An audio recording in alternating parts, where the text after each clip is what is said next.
So TNPSC group 1 group 2 test batch test number 2 last part. இதுக்கு முன்னாடி ஒரு 3 part அப்படின்னு போட்டிருப்போம். மேக்ஸ் ஒரு தனி வீடியோவாக இருக்கும். அப்புறம் இது இல்லாமல் 2 பார்ட் இருக்கும். இதில் குறிப்பாக ஜியோகிரஃபி, பாலிட்டி, அதுக்கப்புறம் வந்து எக்கனாமிக்ஸ் அப்படின்றது கவர் ஆகிருக்கும். ஓகே, ஃபர்ஸ்ட் வந்து கீழ்கண்டவற்றுள் தவறானது இது. ராஷ்டிரபதி பவன் புதுடெல்லி கரெக்டு. என்னென்னா குடியரசுத் தலைவருக்கு இருக்கக்கூடிய பங்களாக்கள் எங்கெங்கே இருக்குது அப்படின்றத வச்சு சரிங்களா. ராஷ்டிரபதி நிலையம் ஹைதராபாத், இது வந்து ராஷ்டிரபதி ஏஷியானா அப்படின்னு சொல்கிறாங்க, ஹைதராபாத், இதுவும் கரெக்டு. ரிட்ரீட் பில்டிங் சிம்லா, இதுவும் கரெக்டு சரிங்களா. இப்போ தமிழ்நாட்டில் கூட கவர்னருக்கு வந்து பங்களாக்கள் இருக்குது, குற்றாலமில் இருக்கும், அதே மாதிரி ஊட்டியில் இருக்கும், ராஜ்பவன் அப்படின்ட்டு ஊட்டியில் இருக்கும். ஸோ இதில் வந்து தப்பு எது அப்படின்னா அமர் ஜவன் ஜோதி அப்படின்றது, அமர் ஜவான் ஜோதி அப்படின்றது புதுடெல்லியில் இருக்குது. ஆனால் இது மேலே இருக்கிற 3த்துக்கும் தொடர்பு இல்லாமல் இருக்குது. ஸோ 1971 வாரில் இந்தியா பாகிஸ்தான் பங்களாதேஷ்காக வார் போட்டுச்சு. அந்த வாரில் இறந்து போன சோல்ஜருடைய நினைவாக இது வந்து வச்சுருப்பாங்க சரிங்களா. ஸோ இந்த நியூடெல்லியில் இருக்கக்கூடிய இது வந்து பார்த்திங்கன்னா அணையாத ஒரு தீபம் இருக்கும். இது வந்து நேஷ்னல் வார் மெமோரியல் அப்படின்னு சொல்கிறாங்க சரிங்களா. தேசிய போர் சின்னமாக இது அறிவிக்கப்பட்டுள்ளது. ஓகே, குடியரசுத் தலைவர் எத்தனை வகையான அதிகாரங்களை பெற்றுள்ளார்? 6 வகையான அதிகாரங்களை பெற்றுள்ளார். எக்ஸிக்யூட்டிவ் நிர்வாகம் சார்ந்த அதிகாரம், லெஜிஸ்லேட்டிவ் சட்டம் இயற்றுவது தொடர்பான அதிகாரம், ஃபினான்ஷியல் நிதி தொடர்பான அதிகாரம், ஜுடிஷியல் நீதி தொடர்பான அதிகாரம், மிலிட்ரி அண்ட் டிப்ளமேட்டிக் வெளியுறவுத்துறை மற்றும் இராணுவம் தொடர்பான அதிகாரம், எமர்ஜென்சி நம்மளுடைய அவசரகால எமர்ஜென்சி அப்படின்றது நெருக்கடி நிலை அதிகாரங்கள். ஸோ ஆர்டிகல் 352, ஆர்டிகல் 356, ஆர்டிகல் 360 இது எல்லாமே நெருக்கடி நிலை அதிகாரங்கள் வரும். எக்ஸிக்யூட்டிவ் அப்படின்னா நிர்வாக அதிகாரம், இவர் தான் வந்து prime minister, council of minister, இவங்க எல்லாரையும் நியமிக்கக்கூடிய அதிகாரம் யாருக்கு இருக்குது அப்படின்னா பிரசிடென்ட் ஆஃப் இந்தியா. இது லெஜிஸ்லேட்டிவ் அப்படின்றது சட்டம் எல்லா சட்டமும் இவர் ஒப்புதல் வழங்கியதற்கு பின்பு தான் அது வந்து நடைமுறைக்கே வரும் சரிங்களா. அப்புறம் ஃபினான்ஷியல், அதே மாதிரி அவசர சட்டம் இயற்றும் அதிகாரம் இருக்கும், ஆர்டிகல் 123 இருக்கும். ஃபினான்ஷியல்னால் பட்ஜெட் 112 படி பட்ஜெட் வந்து இந்த நேம் ஆஃப் பிரசிடெண்ட் தான் வெளியிடப்படுகிறது. ஜுடிஷியல் உச்ச நீதிமன்ற தலைமை நீதிபதிக்கு பதவியேற்பு செய்வதே இவர் தான் சரிங்களா, ரொம்ப முக்கியமானது. மிலிட்ரி அண்ட் டிப்ளமேட்டிக் முப்படைகளின் தலைவர் யார் அப்படின்னா இவர் தான். அது மாதிரி இந்தியா செய்யக்கூடிய வெளியுறவு ஒப்பந்தங்கள் எல்லாமே இந்த நேம் ஆஃப் பிரசிடெண்ட் தான் பண்ணுவாங்க. ஓகே, இந்தியாவின் முதல் நிதிக்குழு எப்பொழுது அமைக்கப்பட்டது? 1951. நிதி அப்படின்றது ஒரு அரசாங்கத்துக்கு மிக முக்கிய தேவை. அந்த நிதியை வந்து மத்திய அரசு சம்பாரித்து தரும், மாநில அரசு சம்பாரித்து தரும். அதை நேராக கொண்டு போய் கன்சாலிடேட் ஃபண்ட் ஆஃப் இந்தியாவில் நம்ம கொடுத்துருவோம். அதிலிருந்து என்ன பண்ணுவாங்க, வரி வருவாயை மாநில அரசுக்கு தேவையானதை பிரித்து தருவாங்க. 42%, 41% அப்படின்ட்டு பிரித்து தருவாங்க. ஸோ இது ரொம்ப முக்கியமானது. ஓகே, ஸோ இதுக்கு முன்னாடி நம்ம ஒன்று விட்டுட்டோம். அதாவது மத்திய அரசின் ஒவ்வொரு நிர்வாக நடவடிக்கையும் குடியரசுத் தலைவரின் பெயரிலேயே செயல்படுத்தப்படுகிறது என்பது ஆர்டிகல் 77 அடிப்படையில் சரிங்களா. இது முக்கியம். ஆர்டிகல் 74 ரொம்ப முக்கியம். கவுன்சில் ஆஃப் மினிஸ்டர் 8 படி தான் பிரசிடென்ட் ஆஃப் இந்தியா வேலை செய்யணும் அப்படின்றது. ராஜேந்திர பிரசாத்துக்கு பிரச்சனை வந்தது இதுதான். இந்து கோட் ஆஃப் பில்லை அவர் வந்து புறக்கணிச்சார். இதை நான் ஒத்துக்க மாட்டேன் அப்படின்னாரு. உங்களுக்கு ஒத்துக்கிறதுக்கும் ஒத்துக்காத போகிறதுக்கும் உங்களுக்கு எந்த விதமான அபிப்பிராயமும் இதில் கிடையாது. கவுன்சில் ஆஃப் மினிஸ்டர் வந்து என்ன சொல்கிறாங்களோ அதை தான் நீங்கள் கேட்டு பண்ணி ஆகணும் அப்படின்ட்டு சொன்னாங்க. 74 மட்டும் இல்லை அப்படின்னா இந்தியா வந்து ஒரு குடியரசுத் தலைவரான ஆட்சியே நடக்கும், ஒரு சர்வாதிகாரியுடைய ஆட்சியே நடக்கும் சரிங்களா, பாகிஸ்தானில் இருக்கிற மாதிரி. ஆர்டிகல் 76, 74, 75, 76, 77, 78 இதெல்லாம் ரொம்ப முக்கியமான ஆர்டிகல்ஸ். 89 மேஜிக் நம்பராக இருக்கும். இதுக்கும் சென்ட்ரலுக்கும் ஸ்டேட்டுக்கும் 89 ஆட் பண்ணிங்கன்னா வந்துடும். ஸோ பின்னாடி நம்ம பார்ப்போம். ஓகே, 76 வந்து attorney general of India. So இப்போ வந்து வெங்கடரமணி அவர் தான் அட்டார்னி ஜெனரல் ஆஃப் இந்தியாவாக இருக்கிறாரு. அட்டார்னி ஜெனரல், அட்வொகேட் ஜெனரல், அப்புறம் வந்து சாலிசிட்டர் ஜெனரல், சிஏஜி, இவங்களாம் ரொம்ப முக்கியமானவர்கள். அடிக்கடி எக்ஸாமில் கேட்பாங்க. சிஜிஐ இவங்களாம் முக்கியமானவர்கள், எக்ஸாமில் மறக்காமல் கேட்டுகிட்டே இருப்பாங்க. ஆர்டிகல் 75 அப்படின்னு பார்த்திங்கன்னா பிரைம் மினிஸ்டர், மினிஸ்டர்ஸ் இவங்களுடைய அப்பாயின்மெண்ட் பற்றி. இவருக்கு பிரைம் மினிஸ்டர் வந்து யார் அப்பாயின்மெண்ட் பண்ணுவாங்கன்னா பிரசிடென்ட் ஆஃப் இந்தியா தான் பண்ணுவாங்க. ஓகே, மெஜாரிட்டி இருக்கா, நீங்கள் வந்து பதவி ஏற்றுக்கோங்க அப்படின்னு சொல்லுவாங்க. 77 all the executive action in the name of president. நம்ம இந்த கேள்விக்கு வந்துச்சு இல்லைங்களா, அந்த கேள்விக்கு உண்டான பதில். ஆர்டிகல் 78 வந்து பிரசிடெண்ட்டுக்கும் கவுன்சில் ஆஃப் மினிஸ்டருக்கும் இடையில பாலமாக யார் இருப்பாங்கன்னா பிரைம் மினிஸ்டர். இதெல்லாம் ரொம்ப முக்கியமான articles. Okay, back to finance commission. Finance commission first வந்து 1951 நியோகி தலைமையில் அமைப்பாங்க. இப்போ 16th ஃபினான்ஸ் கமிஷன் அரவிந்த் பான்கரியா 2026-31. இதுக்கு முன்னாடி வந்து என்கே சிங் 15வது நிதிக்குழு 42% நிதியை மத்திய அரசு மாநில அரசுக்கு தரணும் அப்படின்னு சொல்லியிருக்கு. நிதினா வரி வருவாயை தரணும் அப்படின்னு சொல்லியிருக்காங்க. சரிங்களா, இதெல்லாம் வந்து ரொம்ப முக்கியமானது. நிதி ஆணையம் பற்றி கண்டிப்பாக கேள்வி கேட்பாங்க. 280 ஆர்டிக்கல் 280 நம்மளுடைய பிரசிடென்ட் ஆஃப் இந்தியா தான் ஒரு 5 வருஷத்துக்கு ஒரு தடவை அப்பாயின்மெண்ட் பண்ணுவாங்க. ரொம்ப முக்கியமானது. ஒரு தலைவர் 4 உறுப்பினர்கள் இருப்பாங்க. ரொம்ப முக்கியமானது. அதாவது மத்திய அரசு தரக்கூடிய நிதியை வைத்து மாநில அரசு பஞ்சாயத்துக்களை மேம்படுத்தணும் அப்படின்றதுக்காக தான் இந்த நிதி அதிகமாக கொடுக்கப்படுகிறது. ஓகே, ஆர்டிகல் 352 படி என்ன அப்படின்னு பார்த்தீங்க அப்படின்னா, போர், வெளிநாட்டு ஆக்கிரமிப்பு, ஆயுதம் ஏந்திய கிளர்ச்சி, வாரு, எக்ஸ்டர்னல் அக்ரேஷன், சரிங்களா, அப்புறம் வந்து ஆர்ம்டு ரிபேலியன் அப்படின்றது ஆர்டிகல் 352 தேசிய நெருக்கடியை அமல்படுத்தக்கூடியது. நம்ம ஏற்கனவே பார்த்தோம் 1962, அதுக்கப்புறம் 1971, 1975 3 முறை இது போட்டிருக்காங்க. மாநில அரசினை முடிவுக்கு கொண்டு வருதல் ஆர்டிகல் 356. ஸோ இது மாதிரி தமிழ்நாட்டில் 4 டைம் கொண்டு வந்திருக்காங்க. எப்போ கொண்டு வந்திருக்காங்க இது கூட எக்ஸாமில் கேட்பாங்க. முதல் முறையாக கொண்டு வந்தது பஞ்சாபில், அடுத்து கேரளாவில் கொண்டு வந்திருப்பாங்க, கடைசியாக இங்கே கொண்டு வரப்பட்டது. கொஸ்டின் இது மாதிரி தான் கேட்பாங்க. ஒரு விஷயம் எடுக்கிறீங்க அப்படின்னா எப்போ என்ன ஏது அப்படின்னு அப்ளை பண்ணி படிச்சிட்டிங்கன்னா எப்பயுமே மறக்காது. நிதி நெருக்கடி ஆர்டிகல் 360 இது வரைக்கும் அதை கொண்டு வந்ததே கிடையாது. சரிங்களா. Internal disturbance. ஸோ முன்னாடி வந்து ஆயுதம் ஏந்திய கிளர்ச்சி அப்படின்ற வார்த்தை இல்லை, இன்டர்னல் டிஸ்டர்பன்ஸ் அப்படின்ற இருந்தது. இந்த இன்டர்னல் டிஸ்டர்பன்ஸை வச்சு தான் 1975 எமர்ஜென்சி கொண்டு வந்தாங்க. அது 1978 44வது திருத்தத்தின்படி ஆயுதம் ஏந்திய கிளர்ச்சி அப்படின்ட்டு பெயர் மாற்றம் செய்யப்பட்டது, ஆர்ம்டு ரிபேலியன் அப்படின்ட்டு. குடியரசுத் தலைவர் அல்லது கவர்னர் அதிகாரத்தை செயல்படுத்துவதில் எந்த நீதிமன்றத்திற்கும் பதிலளிக்க வேண்டிய அவசியமில்லை. எந்த ஆர்டிக்கல், இதுவும் ஒரு தடவை கேட்டிருக்காங்க. Article 361 no criminal proceeding. சரிங்களா, ஒரு கிரிமினல் நடவடிக்கையை குடியரசுத் தலைவர் மேலேயோ அல்லது கவர்னர் மேலேயோ நம்மளால் எடுக்கவே முடியாது. இது ரொம்ப முக்கியமானது. இந்தியாவுடைய 2வது பிரசிடெண்ட் ஆஃப் இந்தியா வந்து சர்வபள்ளி ராதாகிருஷ்ணன். அவர் வந்து என்ன பண்ணார், எப்பயுமே ஹேண்ட்கன் வச்சுருப்பார். அவரை ஒரு தடவை இறங்கி நடந்து வரப்போ ஒருத்தர் அவரை பார்த்து வேகமாக ஓடி வந்ததுனால இவர் பயந்து துப்பாக்கி எடுத்து சுட்டுட்டார். அவர் இறந்துட்டார்.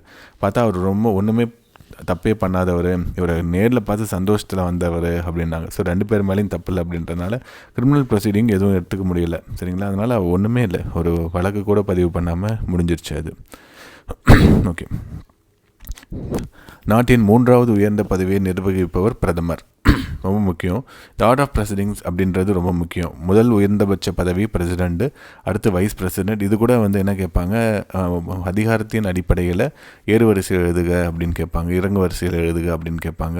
ஒரு 4 பேரை கொடுத்துட்டு யார் ஃபஸ்ட்டு இருக்காங்க அப்படின்னு கேட்பாங்க. நிறைய கொஸ்டின் இதில் கேட்டிருக்காங்க. யூபிஎஸ்சியில் நிறைய கொஸ்டின் கேட்பாங்க இதை வச்சு. ஓகே, பிரசிடெண்ட் ஆஃப் இந்தியா அவர் தான் ஃபஸ்ட் ரேங்க், அடுத்து வைஸ் பிரசிடெண்ட், அடுத்து பிரைம் மினிஸ்டர் ஆஃப் இந்தியா, அடுத்து கவர்னர் அவங்களுடைய ஸ்டேட்டில். சரிங்களா. 5th வந்து ஃபார்மர் பிரசிடெண்ட்டு, 6th வந்து deputy prime minister. Deputy prime minister அப்படின்றது நமக்கு புதுசாக இருக்கலாம், நமக்கு தெரிஞ்சு கடைசியாக இருந்தது அத்வானி. அதுக்கு முன்னாடி பார்த்திங்கன்னா நமக்கு வந்து வல்லபாய் பட்டேல் வந்து டெப்யூட்டி பிரைம் மினிஸ்டராக இருந்திருக்கிறாரு. கான்ஸ்டியூஷனில் கிடையாது, இது வந்து பொலிட்டிக்கலாக இவங்க வச்சுக்கிறது தான். அடுத்து மொரார்ஜி தேசாய் இருந்தார், சரண் சிங் இருந்தார், ஜக்ஜீவன் ராவ் இருந்தார், சவான் YB சவான் இருந்தார், தேவிலால் இருந்தார், கடைசியாக அத்வானி இருந்தார். ஸோ இதில் யார் வந்து வைஸ் டெப்யூட்டி பிஎம்ஐ இல்லை அப்படின்னு கொஸ்டின் கேட்பாங்க. ஸோ அதனால் இந்த பேர்லாம் நம்ம ஞாபகம் வச்சுக்கணும். அடுத்து சிஜேஐ, அப்புறம் ஸ்பீக்கர், இவங்க எல்லாருமே ஒரே ஈக்குவல் கேடரில் இருக்காங்க. 8வதுல கேபினெட் மினிஸ்டர்ஸ், பார்லிமெண்ட்டில் இருக்கக்கூடிய கேபினெட் மினிஸ்டர், சீஃப் மினிஸ்டர், சரிங்களா, அப்போசிஷன் லீடர் லோக்சபா, இவங்க எல்லாருமே ஃபார்மர் பிரைம் மினிஸ்டர், இவங்க எல்லாமே 8th. 9வது பாரத ரத்னா அவார்டிஸ், பாரத ரத்னா விருது வாங்கியவர்கள். இதெல்லாம் ரொம்ப முக்கியமானது, இதெல்லாம் கவனமாக நம்ம படிச்சுக்கணும். இந்தியாவின் முதல் குடியரசுத் தலைவர், இப்போ தான் நான் சொன்னேன் இல்லைங்களா, சர்வபள்ளி ராதாகிருஷ்ணன். அடுத்தது 112 எந்த சட்டப்பிரிவின்படி துணை குடியரசுத் தலைவர் மக்களால் நேரடியாக தேர்ந்தெடுக்கப்படாமல் குடியரசுத் தலைவர் போல மறைமுக தேர்தலின் மீது தேர்ந்தெடுக்கப்படுகிறார்? ஆர்டிகல் 66(1).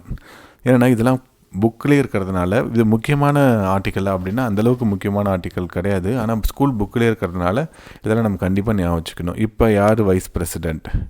ஜெக்தீப் தன்கர். சரிங்களா, இதெல்லாம் ரொம்ப முக்கியமானது. பொலிட்டிக்கலாக சிலதெல்லாம் வந்து பார்த்திங்கன்னா இப்போ நிதித்துறை அமைச்சராக யார் இருக்காங்க, வெளியுறவு அமைச்சராக யார் இருப்பாங்க, அது மாதிரி கொஸ்டின் கேட்பாங்க. இப்போ இந்த எலெக்ஷன் அது இதுன்னு இருக்கிறதுனால இப்போ புது கேபினெட் ஃபார்ம் பண்ண உடனே வரக்கூடிய எக்ஸாமில் இது மாதிரி கேள்விகள் கேட்பதற்கு வாய்ப்புகள் நிறையா இருக்குது. மாநிலங்களவையில் சட்ட மசோதா மீது நடைபெற்ற வாக்கெடுப்பு சமநிலையில் இருக்கும் பொழுது எந்த சட்டப்பிரிவின்படி குடியரசுத் தலைவர் வாக்களிக்கலாம்? 100 ஆர்டிக்கல் 100. இந்தியாவின் பிரதம அமைச்சர் பதவியானது எந்த நாட்டு அரசியலமைப்பு முறையிலிருந்து எடுத்து ஆளப்பட்டது? அயர்லாந்துலேருந்து டிபிஎஸ்பியை தான் எடுத்திருப்போம், இங்கிலாந்துலேருந்து தான் எடுத்திருப்போம். ஒற்றை குடியுரிமை எல்லாத்தையுமே நம்ம எடுத்திருப்போம். அமெரிக்காவிலேருந்து ஃபண்டமெண்டல் ரைட்ஸ் எடுத்திருப்போம். சோவியத் ரஷ்யாவிலேருந்து ஃபண்டமெண்டல் டியூட்டி அப்படின்றத எடுத்திருப்போம். அடுத்த கொஸ்டின், குடியரசுத் தலைவருக்கு உதவிடவும் அறிவுரை வழங்கவும் பிரதம அமைச்சரை தலைவராக கொன்ற ஒரு மத்திய அமைச்சரவை குழு இருக்க வேண்டும். ஆர்டிகல் 74.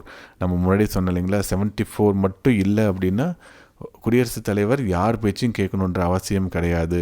அந்த கேபினட் அப்படின்றது ஒரு அமைச்சரவை குழு அப்படின்றது எவ்வளோ பேர் இருக்கணும்? அமைச்சரவை குழு அப்படின்றது கொஞ்சம் பெருசாக இருக்கும். கேபினட் ரொம்ப சின்னதாக இருக்கும். முக்கியமான போர்ட்ஃபோலியோஸ், இப்போ நிதி, அப்புறம் வெளியுறவு, அதுக்கப்புறம் பார்த்திங்கன்னா ஹோம் மினிஸ்ட்ரி, இது எல்லாமே கேபினட் அமைச்சர் மிக முக்கிய பொறுப்பு வாய்ந்த துறைகளாக இருக்கும். அப்புறம் அமைச்சரவை குழுவில் கவுன்சில் ஆஃப் மினிஸ்டரில் இன்னும் சிலது பேர் இருப்பாங்க, இண்டிபெண்ட் மினிஸ்டர் அது மாதிரிலாம் இருப்பாங்க. ஓகே, ஸோ அந்த நம்ம அமைச்சரவை குழுவில் மொத்தம் இருக்கக்கூடிய உறுப்பினர்களில் 15% மிகாமல் இருக்கணும் அப்படின்னு சொன்னது 91st கான்ஸ்டியூஷனல் அமெண்ட்மெண்ட் ஆக்ட் 2003. ஸ்டேட்னா 12 பேருக்கு குறையாமல் இருக்கணும் அப்படின்னு சொல்லியிருக்காங்க. இதுவும் ரொம்ப முக்கியமானது. இந்த 2003 கான்ஸ்டியூஷனல் அமெண்ட்மெண்ட் ரொம்ப முக்கியமானது. 74(1)B அப்படின்னு நினைக்கிறேங்க, 163(1)B அதெல்லாம் வரும். ஓகே, பிரதம அமைச்சரின் கடமைகளை பற்றி கூறும் அரசியல் பிரிவு 78. நம்ம ஏற்கனவே இதை பார்த்தது தான். அடுத்து, மாநில சட்டமன்ற மற்றும் யூனியன் பிரதேச உறுப்பினர்களால் மாநிலங்களவைக்கு மறைமுக தேர்தல் மூலம் எத்தனை உறுப்பினர்கள் தேர்ந்தெடுக்கப்படுகிறார்கள்? 238 பேர் தேர்ந்தெடுக்கப்படுகிறார்கள். மொத்த உறுப்பினர்களுடைய எண்ணிக்கை 238 + 12. 12 nominated by president of India இந்த article 82. those who are very good in art, literature, science and social. So இது மாதிரி கலை மற்றும் இலக்கியம், அறிவியல், சமூக அறிவியலில் ரொம்ப சிறப்பாக இருக்கிற 12 பேரை நாமினேட் பண்ணுவாங்க. இப்போ கூட இளையராஜா அவர் இருக்கிறாரு, சுதா நாராயணமூர்த்தி அவங்க இருக்கிறாங்க, சரிங்களா. இது மாதிரி முக்கியமான ராஜமௌலி அவங்க அப்பா, சரிங்களா. ஸோ இது மாதிரி ஒரு ஃபீல்டில் ரொம்ப திறமையாக இருக்கக்கூடியவங்களும் இருப்பாங்க. அது இல்லாமல் 238ல்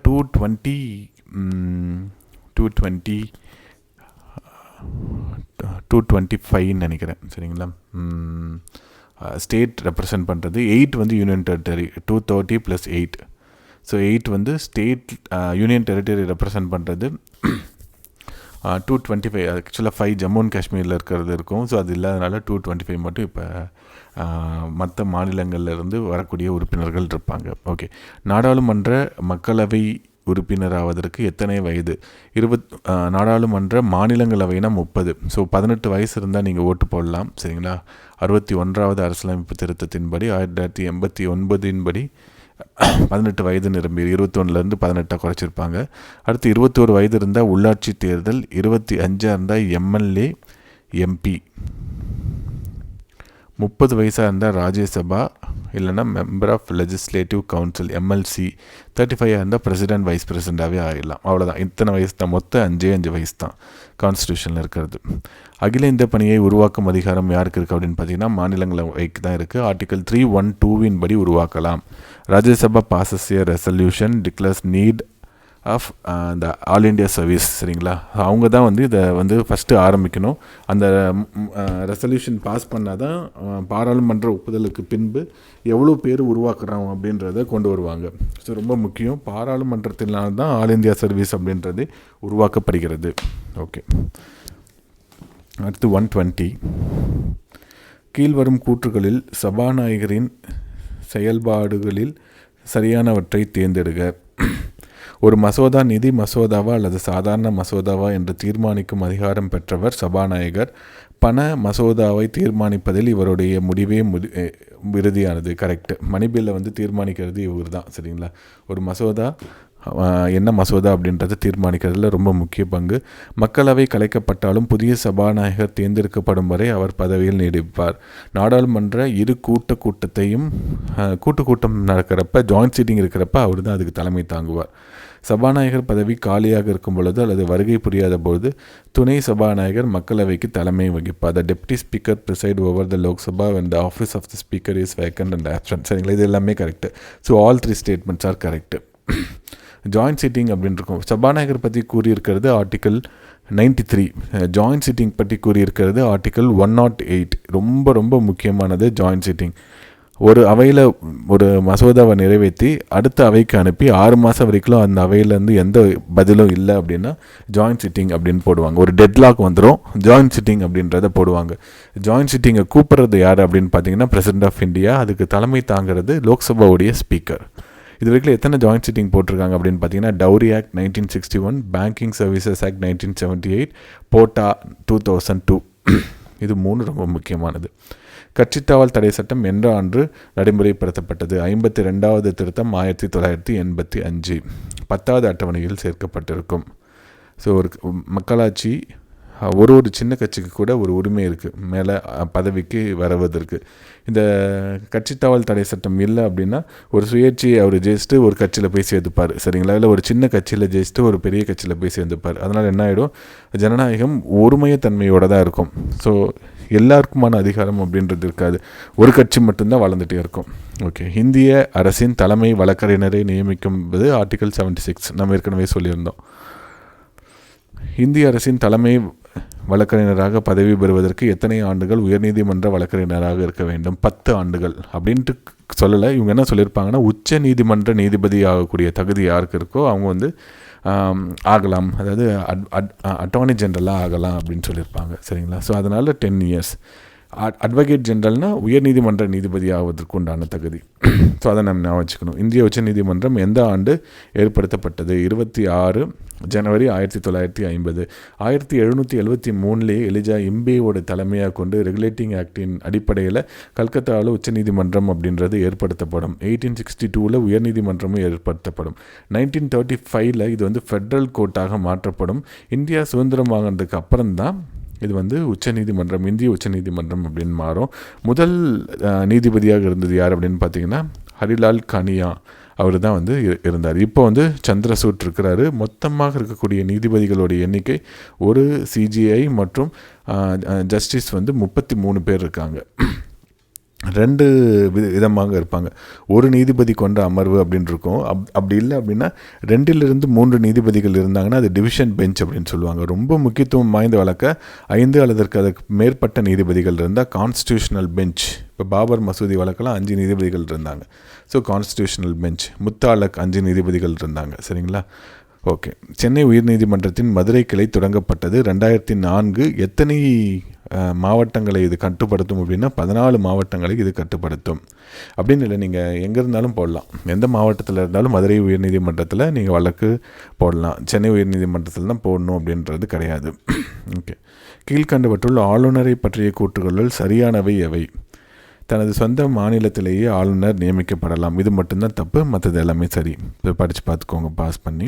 த governor is appointed by president. Is tenure is 5 years. The tenure may be extended at the discretion of president. சரிங்களா, எவ்வளோ நாள் வேணாலும் நீட்டிக்கலாம் அப்படின்றது. Can be appointed as a governor in own state. So இதுதான் தப்பு. ஸோ அதை தவிர 1, 3, 4 கரெக்ட். கீழ்கண்டவற்றுள் சர்க்காரியா குழுக்குரிய ஆளுநர் நியமனம் பற்றிய ஆலோசனைகளில் தவறானது எது? The appointment of governor shall be made from a list prepared by state legislative committee கிடையாது. சென்ட்ரல் கவர்மெண்ட் அது எல்லாத்தையுமே முடிவு பண்ணும். The appointment of governor shall be made from a list prepared by state government with the approval of chief minister. இதுவும் கிடையாது. The appointment of governor will be made through discussion conducted by chief minister. மாநில அரசுக்கு எந்த விதமான அதிகாரமும் இல்லை. அவங்க என்ன சொல்லியிருப்பாங்கன்னா சர்க்காரியா கமிஷனில் இப்போதைக்கு ஹோம் மினிஸ்டர் தான் போடுறாங்க.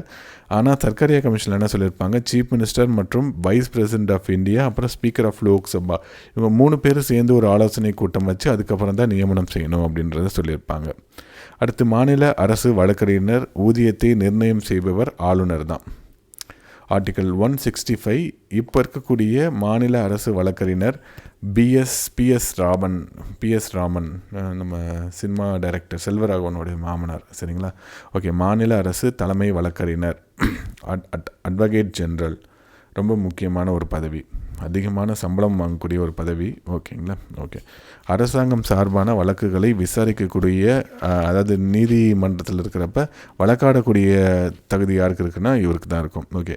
மத்திய பல்கலைக்கழகங்களில் வேந்தராக இருப்பவர் துணை குடியரசுத் தலைவர் தான் வேந்தராக இருப்பார். நம்ம தப்பாக புரிஞ்சுப்போம். இப்போ கவர்னர் வந்து இங்கே மாநில பல்கலைக்கழகத்துக்கு சான்சலராக இருப்பார். அதே மாதிரி மத்திய பல்கலைக்கழகம்னா குடியரசுத் தலைவர் இருப்பார்னு நினைப்போம். ஆனால் அது கிடையாது, துணை குடியரசுத் தலைவர். சரிங்களா? விஸ்வ பாரதி யூனிவர்சிட்டி இன் கல்கட்டா சாந்தி நிகேதன், இதுக்கு வந்து பிரைம் மினிஸ்டர் ஆஃப் இந்தியா தான் வேந்தராக இருக்கார். ஸோ இதையும் ஞாபகத்தில் வச்சுக்கணும். அரசு பணியாளர் தேர்வாணைய குழு தலைவர் மற்றும் மாநில தலைமை ஆணையரை நியமனம் செய்பவர் ஆளுநர். இவர் ஆளுநரால் நியமனம் செய்யப்படுபவர். குடியரசுத் தலைவரால் பதவி நீக்கம் செய்யப்படுபவர். 6 வருடம் அல்லது 62 வயது, இது எதில் முதல் வருகிறதோ அந்த அடிப்படையில் இவங்க வந்து பதவியிலேருந்து ஓய்வு பெறுவாங்க. இடையிலேயே நீக்கணும் அப்படின்னா குடியரசுத் தலைவரால் மட்டும்தான் நீக்க முடியும். அவ்வளோ சீக்கிரம் ஒரு பப்ளிக் சர்வீஸ் கமிஷனுடைய மெம்பரையோ தலைவரையோ நீக்க முடியாது. ஒருவர் 2 அல்லது அதற்கு மேற்பட்ட மாநிலங்களில் ஆளுநரால் நியமிக்கப்படும் பொழுது குடியரசுத் தலைவரின் ஒரு ஆணையின் மூலமாக ஆளுநரின் ஊதியம் மற்றும் படிகள் சம்பந்தப்பட்ட மாநிலங்களில் இருந்து பகிர்ந்தளிக்கப்பட வேண்டும். ஸோ இது வந்து ஆர்டிக்கல் 158(3)A அதில் சொல்லியிருப்பாங்க. Amendment act 7, 1956. 2 அல்லது அதற்கு மேற்பட்ட மாநிலங்களுக்கு ஒரு பொது ஆளுநர், 2 அல்லது அதற்கு மேற்பட்ட மாநிலங்களுக்கு ஒரு பொது உயர்நீதிமன்றம். பாண்டிச்சேரிக்கும் தமிழ்நாடுக்கும் ஒரே உயர்நீதிமன்றம் தான் இல்லைங்களா? ஸோ அது மாதிரி இருக்கும். ஓகே. எந்த ஆண்டில் உயர்நீதிமன்றங்கள் சென்னையில் தோற்றுவிக்கப்பட்டது? 1862. முன்னாடி சொல்லியிருந்தோம். கல்கத்தா, பம்பாய், சென்னையில் 1862 ஏற்படுத்தப்பட்டது. எந்த சட்டத்தின் அடிப்படையில்னா 1861 கவுன்சில் சட்டத்தின் அடிப்படையில். அரசியலமைப்பின்படி முதலமைச்சரின் பதவிக்காலம் எத்தனை ஆண்டுகள் அப்படின்ட்டு எதுவுமே கொடுக்கவே இல்லை, வரையறுக்கப்படவில்லை. பெரும்பான்மை உள்ளவரை, சரிங்களா, அசம்பிளியோடைய லைஃப் இருக்கிற வரை ஆர்டிக்கல் 164 தான் சொல்லியிருப்பாங்க. ரொம்ப ரொம்ப முக்கியமானது இது. ஓகே. ஒரு அதிகபட்ச நாட்கள் எந்த சிஎம் வந்து இருக்கார் அப்படின்னா பவன்குமார், சரிங்களா, சிக்கிமில் இருக்கார். நவீன் பட்நாயக் ஒரிசாவில் இருக்கார். இவர் கண்டிப்பாக ஓவர்டேக் பண்ணிவிடுவார் பவன்குமாரையும், சிக்கிமில் இருந்த சீஃப் மினிஸ்டரையும். அப்புறம் ஜோதி பாசு தான் 5 தடவை தொடர்ந்து 6 டைம் தொடர்ந்து சிஎம்மாக இருந்தவர். சரிங்களா? 24 வருஷம் அப்படின்னு நினைக்கிறேன் வெஸ்ட் பெங்காலில். ஸோ இவங்கெல்லாம் அதிக நாட்கள் இருந்தவங்க. அப்பப்போ எலெக்ஷன் 5 வருஷத்துக்கு ஒரு தடவை வச்சு தான் இருப்பாங்க. சரிங்களா? இந்தியா சுதந்திரம் அடைந்த போது முதலமைச்சராக இருந்தவர் ஓபி ராமசாமி, ஓமந்தூரார். சரிங்களா? ரொம்ப ரொம்ப முக்கியமானவர். அதே மாதிரி முதலில் இந்திய அதாவது சென்னை பிரீமியருக்கு தலைவராக இருந்தவர், சீஃப் மினிஸ்டராக இருந்தவர் சுப்பராயலு. 1937 காங்கிரஸை சார்ந்த ராஜாஜி இருப்பார். 1949 52 வரைக்கும் குமாரசாமி ராஜா இருப்பார். பிரகாசம் இருப்பார் இதுக்கு முன்னாடி, ஓபிஆருக்கு அப்புறம். சரிங்களா? ஓகே. அடுத்து 1952 54 வரைக்கும் ராஜாஜி இருப்பார். ஸோ இவர் தான் வந்து குலக்கல்வி முறை கொண்டு வந்ததுனால பயங்கரமான எதிர்ப்பு இருக்கும். அப்புறம் 54 பதவி விலகிடுவார். 63 வரைக்கும் இருப்பார். காமராஜர் இருப்பார். ஓகே. ஆளுநரால் முதலமைச்சர் நியமிக்கப்படுவதை பற்றிய கூறும் சட்டப்பிரிவு 164. ஓகே. ஈரவை சட்டமன்றங்களை பெற்றுள்ள மாநிலங்கள் பைகேமரல் அப்படின்னு சொல்லுவாங்க. ஸோ 6 இடங்கள் இப்போ இருக்குது. முன்னாடி ஜம்மு அண்ட் காஷ்மீர் சேர்த்து 7 மாநிலங்கள் இருந்தது. இப்போ 6 குறைஞ்சிருச்சு. அது வந்து யூனியன் டெரிட்டரியாக மாறிட்டதுனால. ஆந்திர பிரதேஷ், கர்நாடகா, மகாராஷ்டிரா, தெலுங்கானா, பீகார், உத்தரப்பிரதேஷ். சரிங்களா? ஓகே. தமிழக சட்டமன்ற உறுப்பினர்களின் மொத்த எண்ணிக்கையின்படி அமைச்சர்களின் எண்ணிக்கை 15% ஆஃப் 235. ஆல்மோஸ்ட் ஒரு 35 அண்ட் சம்திங் வரும். 36. ஓகே. சட்ட மேலவை தேர்தல் அடிப்படையில் பொறுத்துக. ஸோ இதில் என்ன சொல்லியிருப்பாங்க அப்படின்னா நம்மளுடைய மேலவை கீழவை அப்படின்னு 2 இருக்கும். சரிங்களா? ஸோ கீழவையில் இப்போ 234 பேர் இருக்காங்க. இதில் 1/3 தான் வந்து நமக்கு வந்து சட்ட மேலவையில் உறுப்பினராக இருக்கணும் அப்படின்னு சொல்லியிருப்பாங்க. மொத்தம் இருக்கக்கூடியதில் 1/3. சரிங்களா? 210னா 70, 78 பேர், 76 பேர், அது மாதிரி தான் இருக்கணும் அப்படின்னு சொல்லியிருப்பாங்க. ஓகே. ஸோ இதில் வந்து 1/3 மொத்தம் இருக்கக்கூடிய உறுப்பினர்களில் 1/3 லெஜிஸ்லேட்டிவ் அசம்பிளியிலேருந்து எடுப்பாங்க. எம்எல்ஏக்களால் தேர்ந்தெடுக்கப்படுவர்களாக இருப்பாங்க. அதே மாதிரி மீதி இருக்க 1/3 வந்து லோக்கல் பாடி, பஞ்சாயத்துக்கள் மற்றும் நகர்பாலிகா, இதிலேருந்து தேர்ந்தெடுக்க மாநகராட்சி, எல்லா இடத்துலேருந்தும் தேர்ந்தெடுக்கப்படக்கூடிய உறுப்பினர்களாக இருப்பாங்க. 1/6 வந்து பார்த்திங்கன்னா கவர்னரால் நியமிக்கப்படுபவர்கள், கலை இலக்கியம் அறிவியலில் நியமிக்கப்படக்கூடியவர்கள் இருப்பாங்க.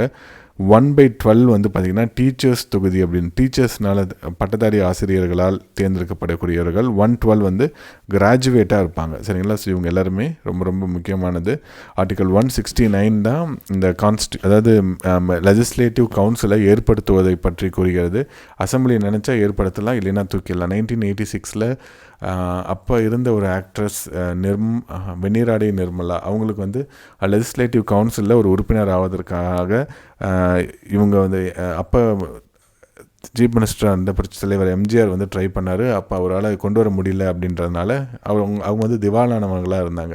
அதனால் அவங்கள உள்ளே கொண்டு வர முடியல அப்படின்ற ஒரு ஆதங்கத்தில் இந்த அவையவே கலைச்சிட்டாரு சரிங்களா. கலைச்சது நல்லதா கெட்டதான்னு தெரியல. இந்த அமைப்பை பற்றி கூறுவது 1900 அதாவது 171 ஆர்டிக்கல் பற்றி இதை பற்றி கூறும். ஓகே, எந்த ஆண்டு நிறைவேற்றப்பட்ட அரசியலமைப்பு சட்ட திருத்தம் உயர்நீதிமன்றத்தின் நீதி புனராய்வு ஜுடிஷியல் ரெவ்யூவை வந்து குறைச்சது வந்து 1976 42வது திருத்தம். நிர்வாகத்துறையும் சட்டத்துறையும் செயல்படுறதுல ஒரு குறை இருந்துச்சுன்னா அதை சுட்டிக்காட்டக்கூடிய அதிகாரம் அதையவே குறைச்சிட்டாங்க இந்திரா காந்தி அம்மையார். ஓகே, தமிழ்நாட்டின் முதல் ஆளுநர் சர்தார் உஜ்ஜல் சிங். ஸோ தமிழ்நாடு அப்படின்ட்டு பேர் முன்னாடி இல்லை சரிங்களா. மெட்ராஸ் பிரசிடென்சி அப்படின்னு தான் இருந்தது. மெட்ராஸ் பிரசிடென்சி தமிழ்நாடாக பேர் மாறினது 14 ஜனவரி 1969. அப்போ பேர் மாறினதுக்கு அப்புறமா இருந்தது யார் அப்படின்னு பார்த்தீங்கன்னா சர்தார் உஜ்ஜல் சிங். 1861 நமக்கு கவர்னர் இருக்காங்க. அப்போ வில்லியம் தாமஸ் அப்படின்றவர் இருந்தார். ஓகே, பாலிட்டி ஆல்மோஸ்ட் இது முடிஞ்சது 10th ஸ்டாண்டர்ட் லெவலில். அடுத்து 142 நிகர உள்நாட்டு உற்பத்தி இஸ் ஈக்குவல் டு நிறைய கொடுத்துருக்காங்க. Net domestic product is equal to gross domestic product minus depreciation. So GDP அப்படின்னா நமக்கு ஒரு உள்நாட்டில் உற்பத்தியாகக்கூடிய அனைத்து பண்டங்கள் மற்றும் பணிகளின் மதிப்பு. என்என்பி அப்படின்றது இந்த சிட்டிசன்ஸ் வெளிநாட்டில் யாராவது இருந்தால் அவங்களுடைய உற்பத்தி பலனையும் நம்ம சேர்த்துக்கணும் அப்படின்னு சொல்லுவாங்க சரிங்களா. Okay, so NNP divided by population தான் பெர் கேபிட்டா இன்கம் அப்படின்னு சொல்லுவாங்க. இதெல்லாம் ரொம்ப முக்கியமானது பாலிட்டியில் எக்கனாமியில் சரிங்களா. ஸோ எக்கனாமிலேருந்து நிறைய கொஸ்டின் கேட்பாங்க. எல்லாமே வந்து ஒரு 12th ஸ்டாண்டர்ட் புக்கு நல்லாயிருக்கும். அதை நம்ம நல்லா ஒரு 2 படித்தாவே போதும், கண்டிப்பாக நிறையா மார்க் எடுக்கலாம். பேசிக் கான்செப்ட் தான், மேக்ஸ் மாதிரி இருக்கும். இந்தியாவில் 5 வயதிற்குட்பட்ட குழந்தைகள் எவ்வளோ சதவீதம் பேர் ஊட்டச்சத்து குறைவினால் பாதிக்கப்பட்டுள்ளனர். போஷான் அபியான் அதெல்லாம் கூட ஆரம்பித்து நம்ம பண்ணிகிட்ருக்கோம். 44%. 1975 ICDS integrated child development scheme அப்படின்றத ஆரம்பித்தோம். இது வந்து பார்த்திங்கன்னா பிறந்த குழந்தையிலிருந்து 60 மாதம் குழந்தைகளுக்கு ஊட்டச்சத்து தரணும், அது மாதிரி முறைசாரா கல்வியும் தரணும். Informal education and health care இது ரெண்டுத்தையுமே பண்ணுறது தான் இந்த ஐசிடிஎஸ் ஸ்கீமோடைய முக்கியமான வேலை. மனித மேம்பாட்டு குறியீடு எந்த ஆண்டு அறிமுகம் செய்யப்பட்டது? 1990. பாகிஸ்தான் சேர்ந்த ஒரு எக்கனாமிஸ்ட் மன்ஹபுல் லக் அப்படின்றவரும் அமிர்த்யா சென்னும் சேர்ந்து இதை டிசைன் பண்ணாங்க. 3 பேராமீட்டர்ஸ் இருக்கும். லைஃப் எக்ஸ்பெக்டேஷன், வாழ்நாள் எதிர்பார்ப்பு, அதாவது years of education, school education, higher education, 1/3 of school education, 2/3 of higher education அப்படின்னு இருக்கும். அப்புறம் நேஷ்னல் இன்கம் சரிங்களா, நம்மளுடைய தேசிய வருமானத்தை கொண்டு இது அளவிடுவாங்க. இந்தியா வந்து 2023 படி 134வது இடத்துல இருக்குது. முதல் இடத்துல இருக்கிறது சுவிட்சர்லாந்து. மொத்த தேசிய மகிழ்ச்சி என்பது எந்த அரசாங்கத்தை வழிநடத்தும் ஒரு தத்துவம்? பூட்டான். ஸோ ஜிக்மே சிங்கே இவர் தான் வந்து இதை அறிமுகப்படுத்தினார். நீங்களாம் வந்து ஜிடிபி அது இதுன்னு சொல்கிறீங்க, அப்புறம் வந்து இன்ஃப்ளேஷன் சொல்கிறீங்க, நேஷ்னல் இன்கம் சொல்கிறீங்க, எங்களுக்கு அந்த அளவுக்குலாம் எதுவுமே கிடையாது. எங்கள் உள்ளூரில் இருக்கக்கூடிய மக்கள் சந்தோஷமாக இருக்காங்க, அப்போ உலகத்துலேயே நான் தான் வசந்த கண்ட்ரி அப்படின்றத இவர் சொல்லுவார் சரிங்களா. ஓகே, 147 தேசிய உணவு பாதுகாப்பு சட்டம் இந்திய நாடாளுமன்றத்தால் எந்த ஆண்டு நிறைவேற்றப்பட்டது? 2013 நிறைவேற்றப்பட்டது. ரொம்ப ரொம்ப முக்கியமானது. இந்த 2005 right to education act, RTI right to information act, 2005-6 Mahatma Gandhi ஊரக வேலைவாய்ப்பு திட்டம், 2013 2014 நோட்டா, 2013 அதே மாதிரி பார்த்திங்கன்னா நேஷ்னல் ஃபுட் செக்யூரிட்டி ஆக்டு. இது மாதிரி முக்கியமான சட்டங்கள் நிறைய அந்த பீரியடில் நிறைவேற்றப்பட்டது கடந்த 10 ஆண்டுகளில் சரிங்களா. ஸோ எதிர்கால இந்தியாவை வளமாக மாற்றுவதற்கான மிக முக்கியமான ஒரு திட்டங்களாக இருந்தது. நேஷ்னல் ஹெல்த் மிஷன் அப்படின்றத ஆரம்பிச்சிருப்பாங்க 2004-5. இதெல்லாம் ரொம்ப ரொம்ப முக்கியமானது. மத்தியமிக் சிக்ஷா அபியான் அப்படின்றத ஆரம்பிச்சிருப்பாங்க. ரைட் டு எஜுகேஷன் ஆக்ட் அப்படின்றத ஆரம்பிச்சிருப்பாங்க. ரொம்ப முக்கியமான ஆக்ட்ஸ் இதெல்லாமே. ஓகே, தேசிய உணவு பாதுகாப்பு சட்டம் அப்படின்றது பார்த்திங்கன்னா ஃபுட் வந்து எல்லாருக்கும் ஆக்சசபிலிட்டி இருக்கணும், அவைலபிலிட்டி இருக்கணும், அஃபோர்டபுள் இருக்கும். அவைலபிலிட்டி அப்படின்னா இந்தியாவிலே உற்பத்தி பண்ணணும், இறக்குமதியெல்லாம் பண்ணக்கூடாது. அந்தளவு உணவு தன்னிறைவு இருக்கணும். ஆக்சசபிலிட்டினா இப்போ உயர்ந்த ஜாதியினருக்கு மட்டும்தான் கொடுக்கணும், கீழே இருக்க எல்லாருக்கும் சம உரிமை அப்படின்னு கொடுக்கணும். அஃபோர்டபுள் அப்படின்னா எல்லாராலையும் வாங்கக்கூடிய விலையில் இருக்கணும். சரிங்களா? 2000 வந்து அந்தியோஜனா அப்படின்றத ஆரம்பித்தாங்க. அதன்படி 35 கிலோகிராம் உணவுப் பொருட்கள் அப்படின்றது தந்தாங்க. ஒரு நபருக்கு 5 kg அப்படின்ட்டு டார்கெட்டட் PDS சிஸ்டம் அப்படின்னு இலக்கு நோக்கிய பொது விநியோக திட்டம் அப்படின்றத கொண்டு வந்தாங்க. 75% ரூரல் மக்களுக்கும் 50% அர்பன் மக்களுக்கு கொண்டு வந்தாங்க. பசியும் பட்னியும் இந்த உலகத்தில் இனிமேல் இருக்கவே கூடாது, அதுவும் இந்தியாவில் குறிப்பாக இருக்கக்கூடாது. 1943 கிரேட் பெங்கால் ஃபெமைன்லாம் லட்சக்கணக்கான பேர் செத்தாங்க. அது மாதிரியான ஒரு மரணம் சாப்பாடு இல்லாமல் இருக்கக்கூடாது அப்படின்றதுனால இந்த திட்டம்லாம் கொண்டு வந்தாங்க. இன்றைக்கி வரைக்கும் பசியினால் செத்தவங்க அப்படின்ட்டு யாருமே கிடையாது. அரசாங்கத்துடைய வேலை இந்த உணவு வழங்குதலில் ரொம்ப சிறப்பாகவே செஞ்சிட்ருக்காங்க. இந்தியாவில் மக்கள் தொகை வளர்ச்சி 1.7, சரிங்களா?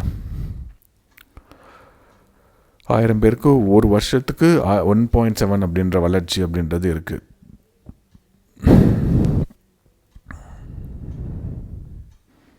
ஓகே, அடுத்து தமிழகத்தில் குறைந்த MPI உடைய மாநிலங்களின் தரைவரிசையில் 32 கொண்ட மாவட்டம் தருமபுரி தான் லாஸ்ட்டில் இருக்குது. காஞ்சிபுரம், சென்னை ஃபஸ்ட்டில் இருக்குது. இது வந்து இந்த human development index related multi poverty index இதை வச்சு நிறையா கொஷின் கேட்பாங்க. அதனால் இது ரொம்ப முக்கியமானது. ஸோ அடுத்து, யாருடைய பெயரில் ஏழை கர்ப்பிணி பெண்களுக்கு நிதியுதவி வழங்கப்படுகிறது? தர்மாம்பாள், முத்துலட்சுமி ரெட்டி, நாகம்மையார், மூவலூர் ராமாமிர்தம் அம்மையார். ஸோ மூவலூர் ராமாமிர்தம் ஏழை பெண்கள் திருமண உதவி திட்டம் தான் இப்போ பெயர் மாறிடுச்சு இல்லைங்களா? புதுமை பெண் திட்டம் அப்படின்னு மாறிடுச்சு. ஓகே, முத்துலட்சுமி ரெட்டி வந்து பார்த்திங்கன்னா 18,000 ரூபா கேஷ் தராங்க. அது இல்லாமல் நியூட்ரிஷன் கிட்டு 2000 ருபீஸ் பொறுமான முடியுது.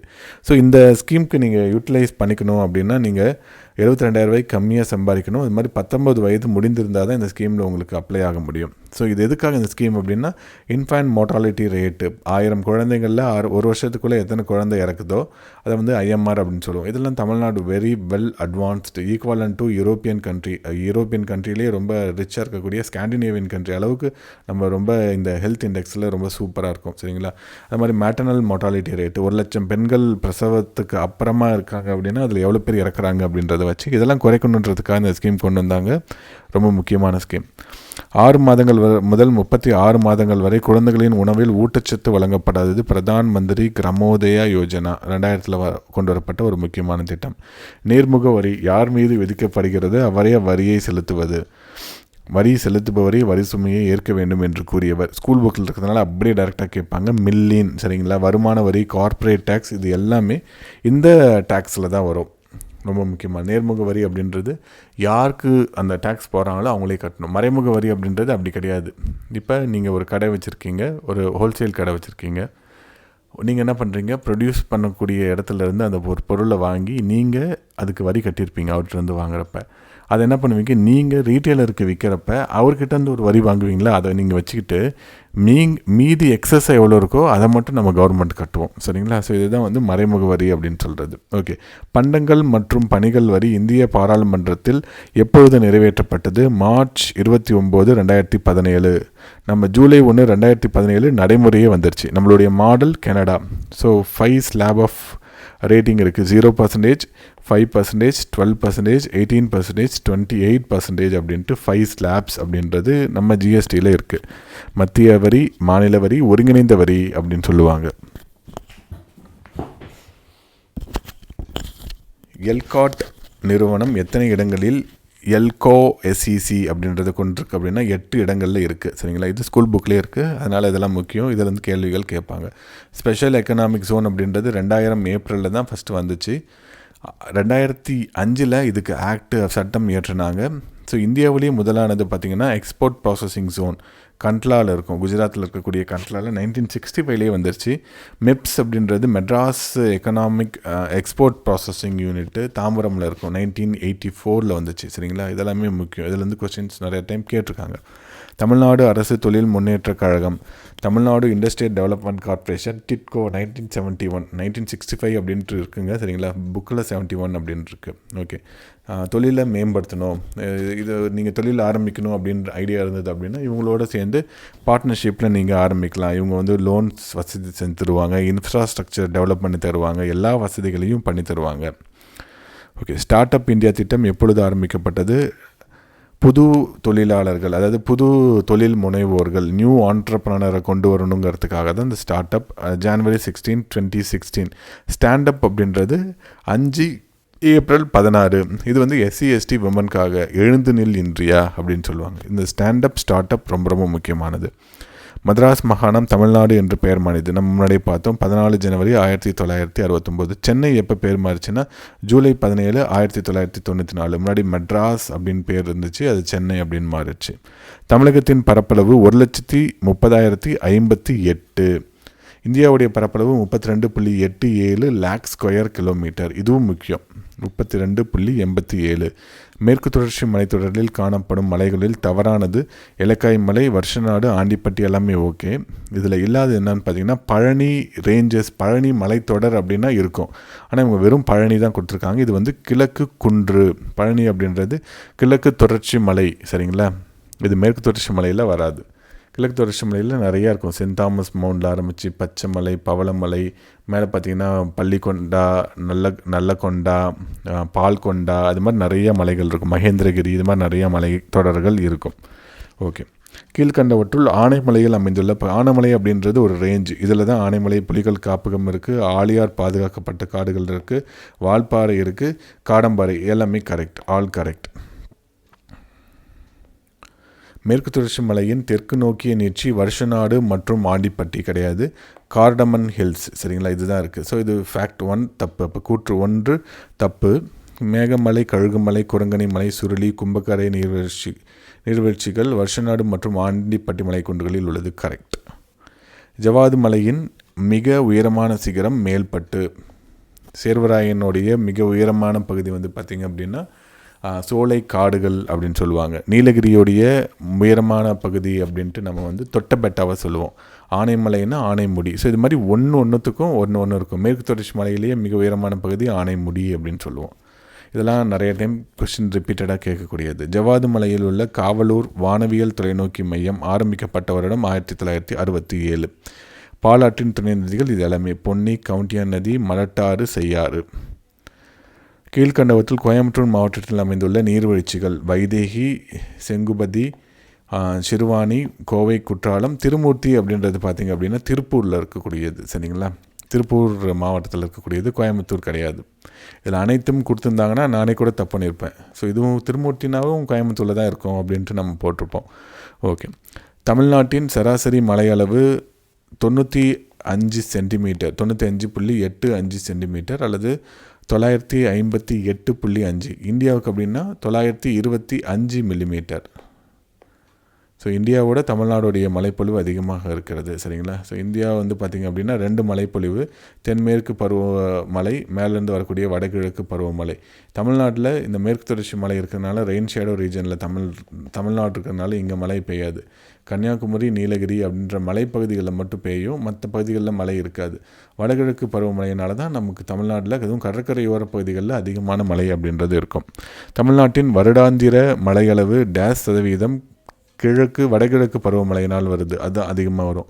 நம்மளுடைய சொன்ன மாதிரி 48%. சவுத் வெஸ்ட் மான்சூனால் 32%, 20% இந்த டிசம்பர் ஜனவரியில் வரக்கூடிய, அதாவது நவம்பர் டிசம்பரில் வரக்கூடிய சைக்ளோனிக் ரெயின்ஃபால்னால் வரும். 1988 தேசிய வனக்கொள்கையின்படி புவிப்பரப்பில் 33%, 1/3 வந்து கண்டிப்பாக இருக்கணும். Indian state forest report ISFR 2021 படி இந்தியாவுடைய ஃபாரஸ்ட் கவர் வந்து 24.62 இருக்குது. இவங்க 33.33 இருக்கணுன்றாங்க, நமக்கு 24 அப்படின்னு இருக்குது. இதில் மத்திய பிரதேஷ் தான் இந்தியாவில் அதிகமாக காடுகள். அடுத்து அருணாச்சல் பிரதேஷ், சத்தீஸ்கர், ஒரிஷா, மகாராஷ்டிரா. பர்சன்டேஜ் வைஸில் பார்த்தீங்கன்னா மிசோரம், அருணாச்சல் பிரதேஷ், மேகாலயா, சரிங்களா, இது எல்லாமே ரொம்ப ரொம்ப முக்கியமானது. மேங்க்ரோவ் காடுகள் கீழ்கண்ட பகுதிகளில் உள்ளது. பிச்சாவரத்தில் இருக்குது, வேதாரண்யத்தில் இருக்குது, முத்துப்பேட்டையில் இருக்குது, சத்திரமில் இருக்குது. தூத்துக்குடி, ராமநாதபுரத்தில் கிடையாது, சரிங்களா. ஸோ என்னென்னா world second largest mangrove forest வந்து பிச்சாவரமில் இருக்குது. ஃபஸ்ட்டு லார்ஜஸ்ட்னா சுந்தர்பன் தான், ரொம்ப முக்கியமானது. வனவிலங்கு சரணாலயம் சாங்சுவரிஸ் எந்த வருஷம் ஏற்படுத்தப்பட்டுள்ளது?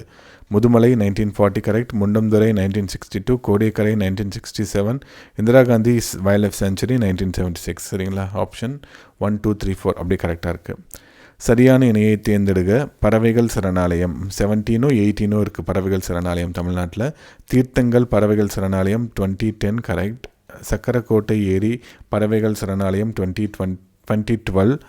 ஊசுடு ஏரிகள் பறவைகள் சரணாலயம் இது விழுப்புரம் மற்றும் புதுச்சேரியோடைய பார்டரில் இருக்கும். இது வந்து 2008 இது வந்து அனௌன்ஸ் பண்ணிட்டாங்க. 2012ங்கிறது தப்பாக கொடுத்துருக்காங்க. வைகை நதி திறக்கப்பட்ட நாள் 1959 ஜனவரி 21. நம்மளுடைய கல்வித்தந்தை காமராஜர் அவர்களால் ஆரம்பிக்கப்பட்டது. எல்லாருமே பண்ணக்கூடிய தப்பு, வைகை நதி எந்த மாவட்டத்தில் இருக்குது அப்படின்னா மதுரைன்னு சொல்லிவிடுவோம். ஆனால் தேனி மாவட்டத்தில் தான் இருக்குது. அது வந்து நீர் சேகரிப்பு வந்து இப்போ மேட்டூர் அணைன்னா 93 டிஎம்சி இல்லைங்களா, இது வந்து 6 டிஎம்சி தான். அதே மாதிரி 6 மெகாவாட் அளவுக்கு நீர் மின்சாரம் உற்பத்தி செய்யப்படுகிறது. தமிழ்நாட்டில் உள்ள முக்கிய தாதுக்கள், இந்தியாவில் இருக்கக்கூடிய முக்கிய தாதுக்களில் தமிழ்நாட்டில் பழுப்பு நிலக்கரி 55%, வெர்முகுலைட் 75%, டுனைட், செம்மணிக்கல், மாலிப்டினம், டைட்டானியம், இதெல்லாம் நிறையா இருக்குது. ஸ்கூல் புக்கில் இருக்கக்கூடிய டேட்டா கண்டிப்பாக நம்ம பார்த்துக்கணும். ஓகே, பாக்சைட் தாது கீழ்கண்ட என்ற பகுதிகளில் காணப்படுகிறது? எல்லாத்துலேயுமே இருக்குது பாக்சைட். சேர்வராயன், கோத்தகிரி, உதகமண்டலம், பழனிமலை, கொல்லிமலை.